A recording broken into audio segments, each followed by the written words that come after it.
मनुष्य जीवनामध्ये आल्यानंतर सगळ्याची महत्वाची गोष्ट म्हणजे काय असेल तर ती मनुष्य जीवनामध्ये असलेली राधाकिशन महाराज संगती आहे. या अभंगाच्या प्रथम चरणामध्ये दोन शब्द फार महत्वाचे आलेले आहेत. एक संगती आणि दुसरा शब्द आहे निश्चिंती.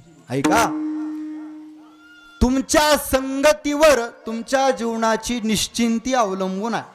पहा, तुम्ही जशी संगती करसाल तसं तुमचं जीवन होतं. संगतीनेच उद्धार होतो आणि संगतीने जीवनाचा नाश होतो. लक्षात ठेव. ढेकणाच्या संगे हिरा जो भंगला, ढेकणाच्या संगे हिरा जो, आयरणीवर जर हिरा ठेवला आणि त्याच्यावर घाव घातला तर हिरा फुटतो का बाबा? आयरणीवर जर हिरा ठेवला तर हिरा फुटत नाही. पण तोच हिरा जर ढेकणाच्या संगतीमध्ये गेला तर फुटायला वेळ लागत. संगती जीवनामध्ये अतिशय महत्वाची.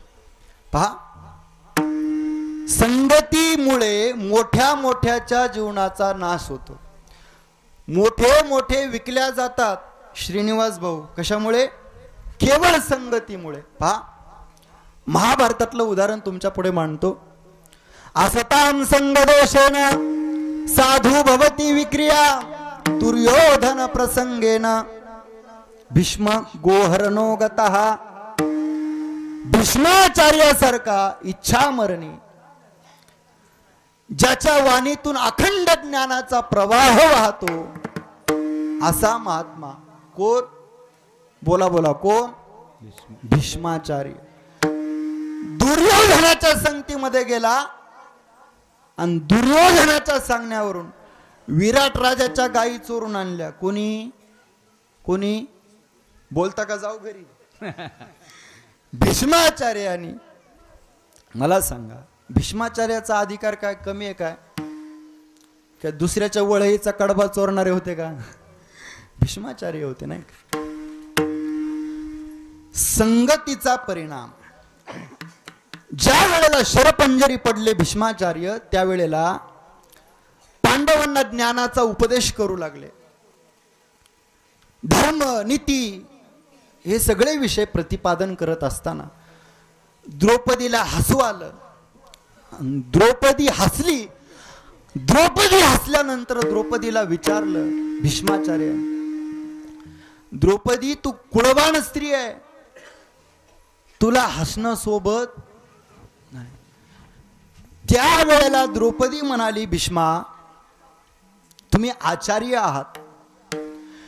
ज्या वेळेला भर सभेमध्ये दुशासनाने आणि दुर्योधनाने माझी विटंबना चालवली होती, त्यावेळेला का तुमचं ज्ञान कुठं गेलं होतं काय? आता तुम्ही ज्ञानाचा उपदेश करता, धर्म सांगता, नीती सांगता, त्यावेळेला तुमचं ज्ञान कुठं गेलं होतं? त्यावेळेला भीष्माचार्याने जे उत्तर दिलं ना महाराज, अतिशय महत्वाचं. भीष्माचार्य म्हणतात, त्यावेळेला मी दुष्ट दुर्योधनाचं अन्न सेवन केलं होतं, दुर्योधनाच्या संगतीमध्ये होतो, म्हणून तो माझ्या बुद्धीवर झालेला परिणाम होता. पण 5 मिनिटापूर्वी पांडवांच्या हाताचं पाणी प्यायलोय म्हणून माझ्या बुद्धीमध्ये परिवर्तन झालं. सज्जना घरचे अन्न बळेची घ्यावे मागून. म्हणून संगतीचा परिणाम होत असतो.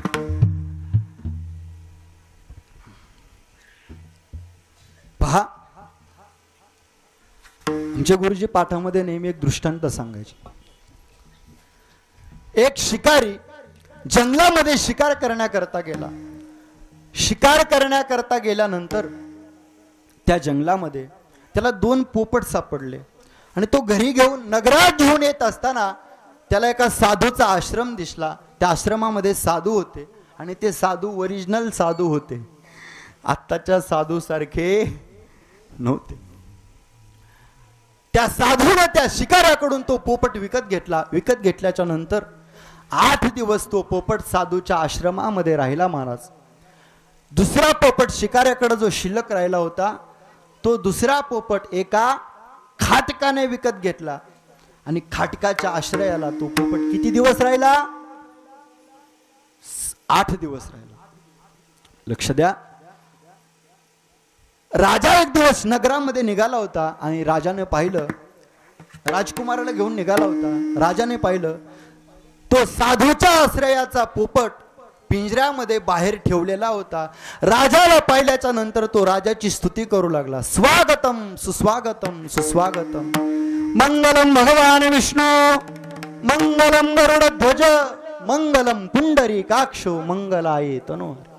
राजकुमाराला आनंद झाला. राजकुमाराने सांगितलं, बाबा हा पोपट घरी घेऊन चला, मला आवडला. आणि राजा चाले तेथे वैभव सांगत. वडिलांनी राजाला सांगितलं, साधूला सांगितलं, तो पोपट आम्हाला द्या. म्हणल्याबरोबर साधूनं तो पोपट राजाला दिला आणि राज दरबारामध्ये पोपट घेऊन आले. तो पोपट दुसऱ्या राजकुमाराने पाहिला. दुसऱ्या राजकुमारीने पाहिल्यानंतर बापाला सांगितलं, मलाही तसाच पोपट, बोलणारा पोपट पाहिजे. राजांनी चौफेर सैन्य पाठवलं, जा नगरामध्ये जर असा कुठला दुसरा बोलणारा पोपट असेल तर तो तात्काळ घेऊन या. आता दुसरा पोपट कोणाकडे होता माऊल्यांनो? कुणाकडे होता? खाटकाकडे.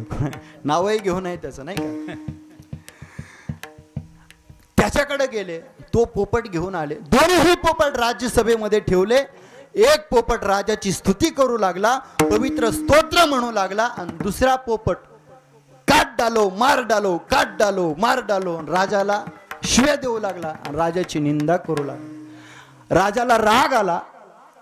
राजाने त्याला मारण्याकरता तलवार घेतली आणि धावत त्या पोपटाच्या अंगावर सुटला. त्यावेळेला ऐका ना महाराज, साधू जवळचा जो पोपट होता तो म्हणू लागला, राजे साहेब त्याला मारू नका हो, आम्ही सक्के भाऊ आहोत, एका आईचे लेकरं आहोत आम्ही. पण 8 दिवस मी साधूच्या संगतीमध्ये राहिलो म्हणून मी तुमची स्तुती केली, आणि 8 दिवस तो पोपट खाटकाच्या संगतीला राहिला म्हणून त्यानं तुमची निंदा केली. त्याने तुमची निंदा केली हा त्याचाही दोष नाही. मी तुमची स्तुती केली हा माझाही गुण नाही. हा संगतीचा परिणाम. विठ्ठल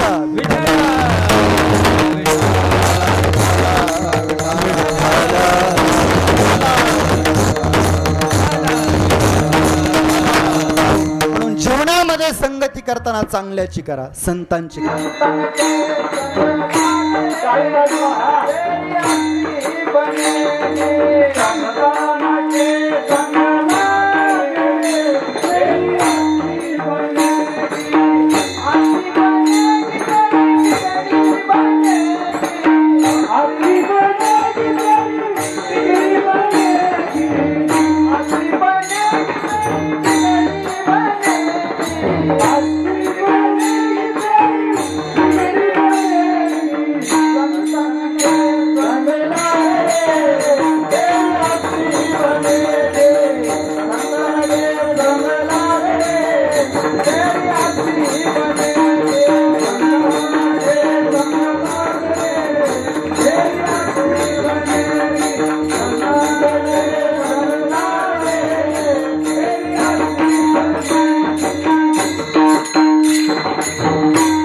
संताचे संगती मनोमार्ग गती, आकळावा श्रीपती येणे पंते. म्हणून संतांची संगती केली पाहिजे, किंबहुना देवाची संगती केली पाहिजे. का? कारण त्यांच्या संगतीमध्ये जीवन निश्चिंत होतं. देवा गोपाळ म्हणतात, तुझ्या संगतीमध्ये आमचं जीवन निश्चिंत झालं. कारण संसारामध्ये केवळ चिंता आहे, निश्चिंतता नाही. भोग आणि मोक्ष या 2 गोष्टी आहेत. मनुष्य जीवनामध्ये आल्यानंतर 2 गोष्टी मिळवायच्या असतात. एक आहे भोग, राम महाराज, आणि दुसरा आहे मोक्ष. मोक्ष म्हणजेच सुख. संसारामध्ये केवळ भोग आहे पण मोक्ष नाही. आणि परमार्थामध्ये भोगही आहे आणि मोक्षही. वैकुंठवासी गुरुनाम गुरु विठ्ठल महाराज घुले सांगायचे, भोगाने माणसाच्या जीवनाचा नाश होतो, त्यागाने माणसाच्या जीवनाचा उत्कर्ष होतो, त्यागाने माणसाच्या जीवनाची उन्नती होते. उपनिषदामध्ये असं एक वचन आलेलं देवा राधाकिशन महाराज, त्यागेन एके अमृतत्व मानसा. त्यागानेच माणसाचं जीवन हे शोभून दिसत असतं. पहा, या भारतातला एक तेजपुंज संन्यासी ज्या वेळेला शिकागोच्या धर्म परिषदेला जातो आणि शिकागोच्या धर्म परिषदेला गेल्याच्या नंतर त्याच्या लावण्याला भाळून एक तरुणी ज्या वेळेला भर सभेतून उभी राहते आणि विवेकानंदाला म्हणते, महाराज मला एक अपेक्षा आहे. विवेकानंदांनी सांगितलं, काय अपेक्षा आहे? संताकडे काय अपेक्षा? उद्धाराची अपेक्षा असावी. तुझी काय अपेक्षा आहे? त्या वेळेला ती म्हणली, महाराज मला तुमच्याकडून तुमच्यासारख्या एका तेजपुंज मुलाची आवश्यकता आहे. ऐका, त्यावेळेला भारतीय संस्कृतीचं तत्वज्ञान परप्रांतामध्ये पोहोचवणारा तो तेजपुंज संन्यासी त्या तरुणीला म्हणाला, बाई तुझं माझं लग्न कधी व्हायचं, त्यातून आपण दाम्पत्य सुखाचा आनंद कधी घ्यायचा, आणि त्यातून आपल्याला अपत्य कधी व्हायचं, आणि ते अपत्य माझ्यासारखं ओजस्वी तेजस्वी कधी व्हायचं, त्याच्यापेक्षा तू मलाच तुझा मुलगा समजना. कळतंय ना? मराठीतच बोलतोय मी बरं का. त्याच्यापेक्षा तू मलाच मुलगा समजना, हा विचार ज्यांचा आहे आणि तो देश त्या महात्म्यांचा. हे राष्ट्रदेवतांचे, हे राष्ट्रप्रेषितांचे चंद्र सूर्य नांदो स्वातंत्र्य भारताचे. कर्तव्य दक्ष भूमी शितार गुत्तमाची, रामायणे घडावी येथे पराक्रमाची. येथेच मेळ झाला सिद्धार्थ गौतमाचा, येथेच जन्म झाला सिद्धार्थ गौतमाचा. ही माय स्तन्य प्याली गीताख्या अमृताचे, चंद्र सूर्य नांदो स्वातंत्र्य भारताचे. म्हणून वैराग्य, त्याग यानेच मनुष्याचं जीवन शोभून दिसतं. देवा आमच्याकडं नुसता भोग आहे, पण तुझ्याकडं सुखासहित भोग आहे. नाही देखिले ते मिळे भोग सुखाचे सोळे.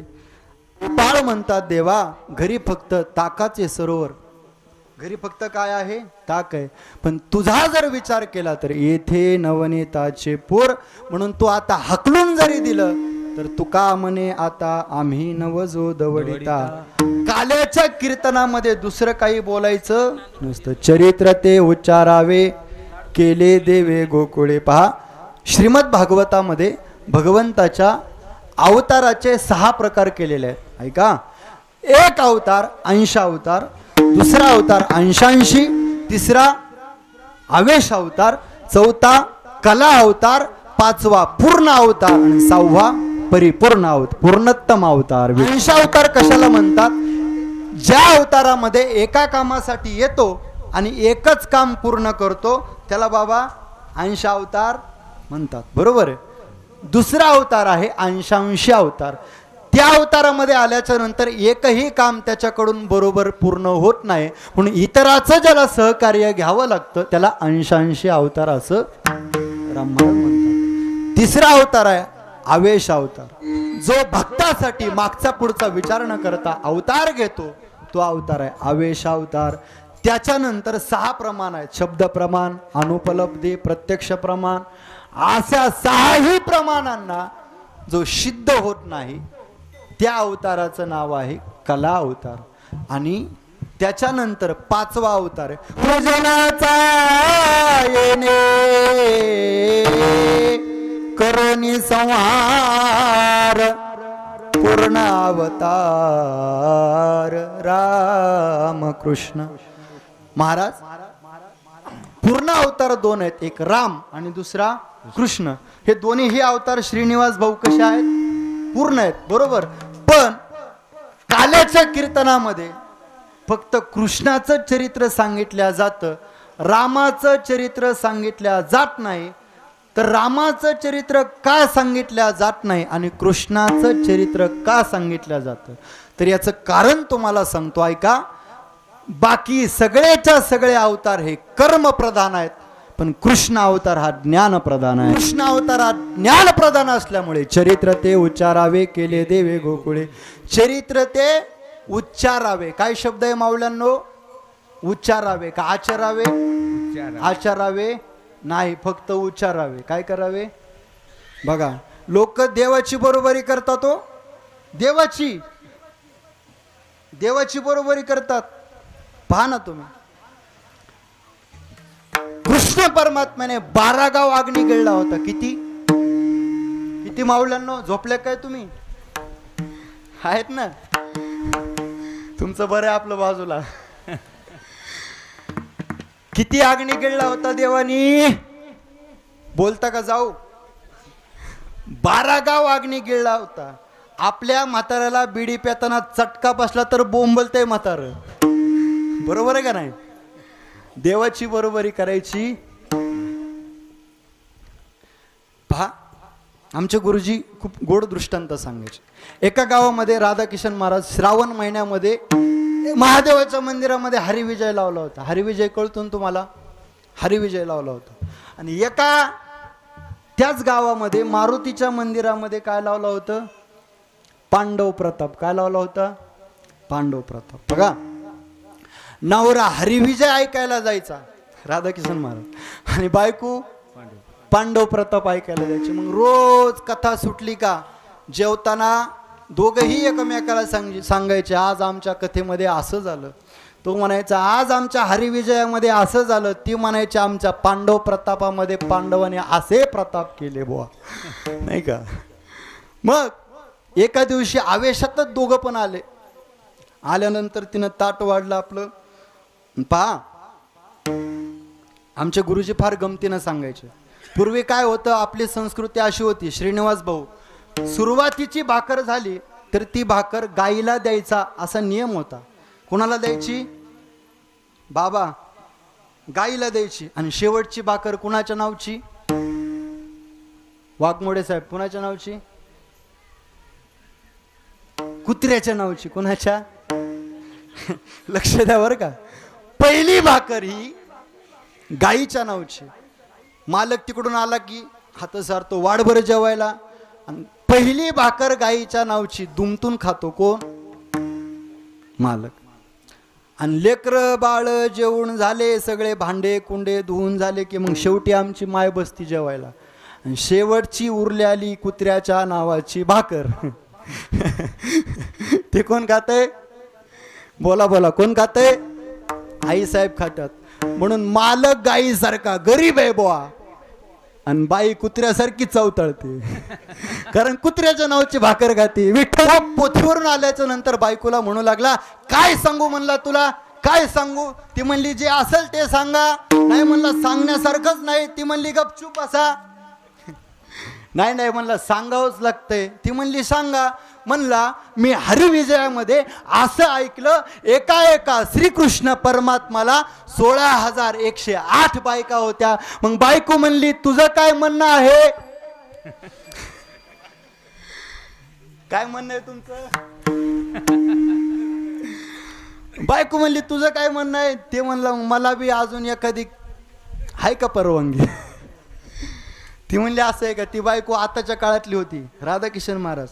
ती काय जुन्या काळातली, नवऱ्याला आणि सासू सासऱ्याला समजून घेणारी, डोक्यावर पदर घेणारी, कपाळावर काय रुपया एवढं कुंकू लावणारी नव्हती. राम महाराज कशी होती? आत्ताच्या काळातली मॉडेल होती महाराज. ती म्हणली, असं आहे का? तुम्ही हरिविजय ऐकायला गेले होते? तो म्हणला, हो. एका कृष्णाने 16,108 बायका केल्या. तो म्हणला, हो. मग मी सुद्धा महादेवाच्या मंदिरात पांडव प्रताप ऐकायला गेले होते. एका द्रौपदीला 5 पती होते. टाळ्या वाजू नका, ही काही पुढाऱ्याची सभा नाही, एक कीर्तन आहे बुवा. ती म्हणली, एका द्रौपदीला 5 पती होते. तो म्हणला, मग तुझं काय म्हणणं आहे बुवा? ती म्हणली, मग मला एखादा करण्यासाठी अनुमती आहे का? तो म्हणला, तेरी भी चूप मेरी भी चूप. चरित्र ते उच्चारावे. ओजरिया रूपाच्या आधारे पवित्र होईल, पवित्र होईल. कृष्णाचं चरित्र हे उच्चारण्यासाठी आचरण करायचं असेल तर एक वाणी एक पत्नी मर्यादा पुरुषोत्तम भगवान प्रभू रामचंद्राच्या जीवनाचं काय करायचं माऊल्यांनो? आचरण करायचं. भावाचा भावाशी कसा व्यवहार असावा हे रामायणातून शिकता येत नाही का? अहो, ज्या वेळेला 14 वर्ष वनवासाहून प्रभू रामचंद्र परत आले त्यावेळेला कौशल्याचं सुमित्रेचं दर्शन नाही घेतलं देवानी. अगोदर कुणाचं दर्शन घेतलं? कैकेयीचं. जिने वनवासाला पाठवलं तिचं अगोदर दर्शन घेतलं. हे रामायणातून शिकण्यासारखं. कृष्णाचं चरित्र नुसतं चरित्र ते उच्चारावे केले देवे गोकुळी. ज्या वेळेला धर्मावर संकट येतं, ज्या ज्या वेळेला देवावर ज्या ज्या वेळेला देवतांवर संकट येतं त्या वेळेला भगवान अवतीर्ण होत असतात. बघा, परित्राणाय साधूनां विनाशाय च दुष्कृतां धर्म संस्थापनार्थाय संभवामी युगे युगे. ज्या ज्या वेळेला धर्मावरती संकट येतं, ज्या ज्या वेळेला ब्राह्मणावरती संकट येतं, ज्या ज्या वेळेला भक्तावरती संकट येतं त्या वेळेला देव अवतरले. जे अभक्त दैत्य जे मातले धरणीशी झाले ओझे त्यांचे. अशा वेळेला पहा, कीर्तन राहिले नाही, कथा राहिले नाही. देव धर्माला कोणी विचारत नव्हतं, मायबापाला कोणी विचारत नव्हतं. महाराज मायबापाच्या तर वाटण्या करून टाकलेल्या लेखांनी. बाप थोरल्याकडं, आई धाकल्याकडं. ते निसते त्या पोतड्यावर बाप बसलेला आणि या पोतड्यावर माय बसलेले, निसते एकमेकाकडं टुकुमुकू बघ. बैठ मेरे पास तुझे देखता रहूं ना तू कुछ कहे ना मैं कुछ कहूं. नाही का? म्हणजे एवढा अधर्म. ऐका कलीचे महिमान असत्यासी रिझले जण पापा देती अनुमोदन करती हेळन संताचे. मग अशा वेळेला त्या पृथ्वीनं गायीचं रूप घेतलं आणि कुणाकडे गेली? नेत्रेवा हे तोय सांगत असे ब्रह्मदेवाकडे गेली आणि ब्रह्मदेवाला दुःख सांगू लागली. ब्रह्मदेवानी शंकराकडे गेले, शंकराने शेषशाही भगवान विष्णूकडे गेले आणि विष्णूची स्तुती केली. श्री अनंता मधुसूदना पद्मनाभा नारायणा जगव्यापका जनार्दना आनंद गणा अविनाशा. आणि पहा, साखरेपेक्षा जर काय गोड असेल राधाकिशन महाराज तर काय स्तुती आहे. तुकोबाराय बोलतात, माझ्या आजोबांनी गांजा पिऊन लिहिलेलं तुकोबाराय म्हणतात.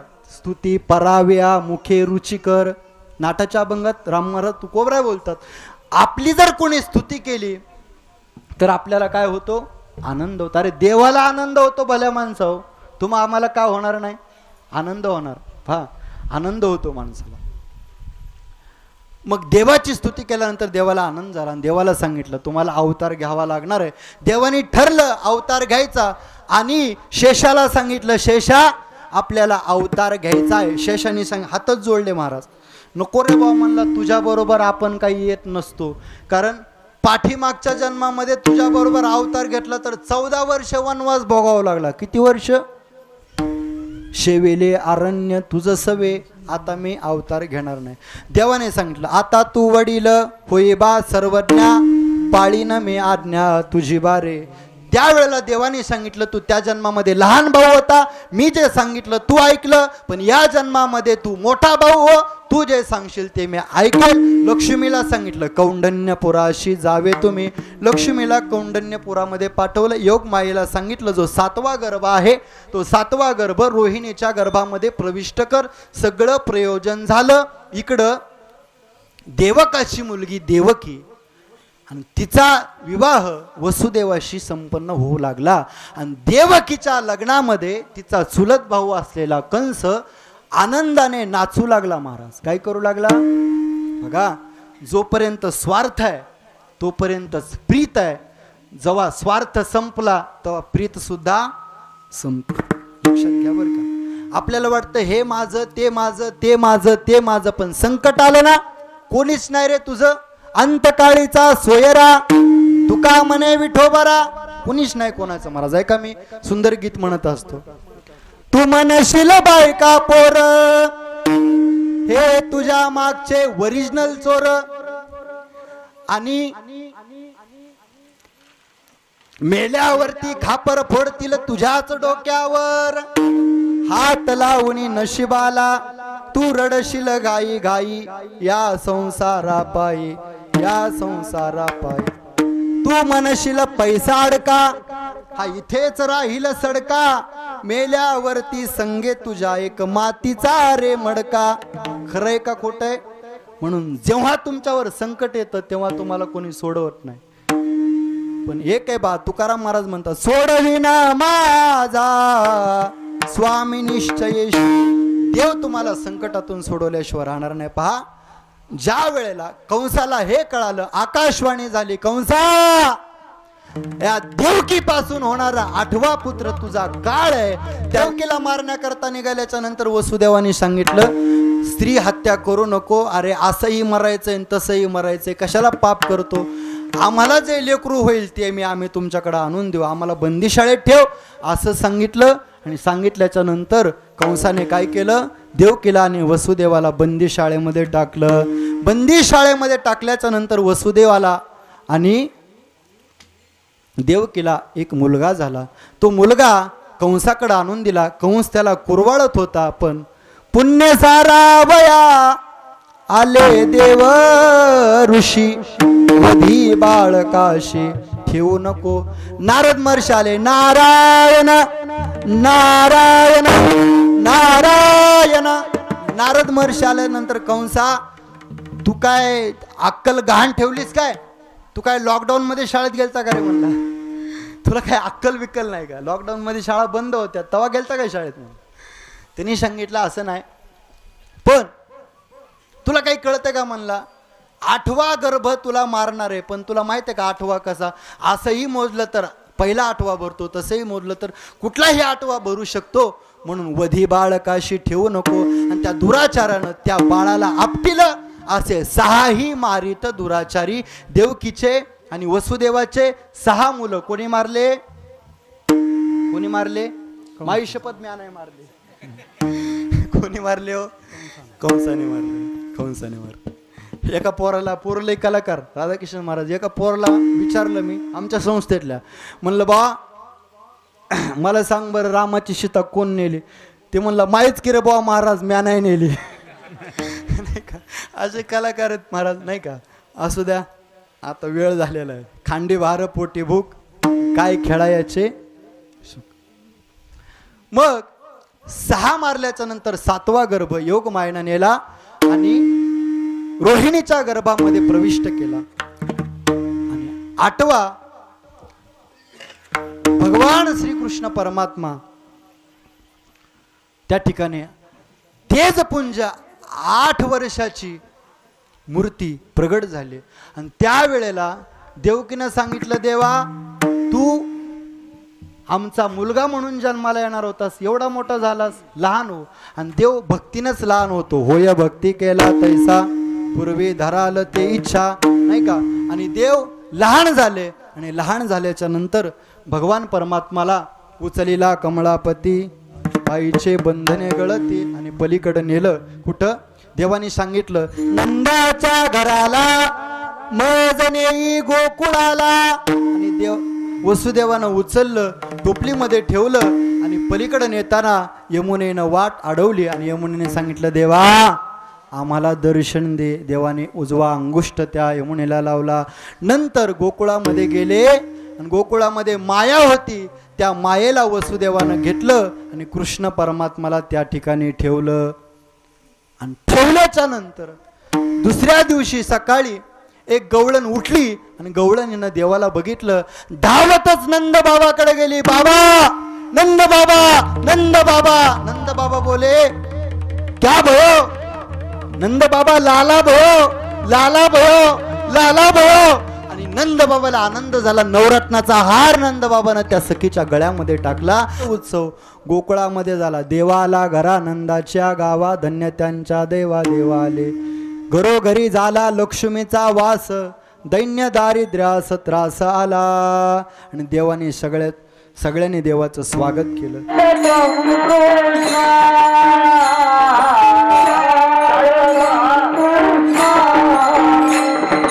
Yeah.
गणपती बाप्पा मंगलमूर्ती हर हर महादेव. सगळ्यांना आनंद झाला.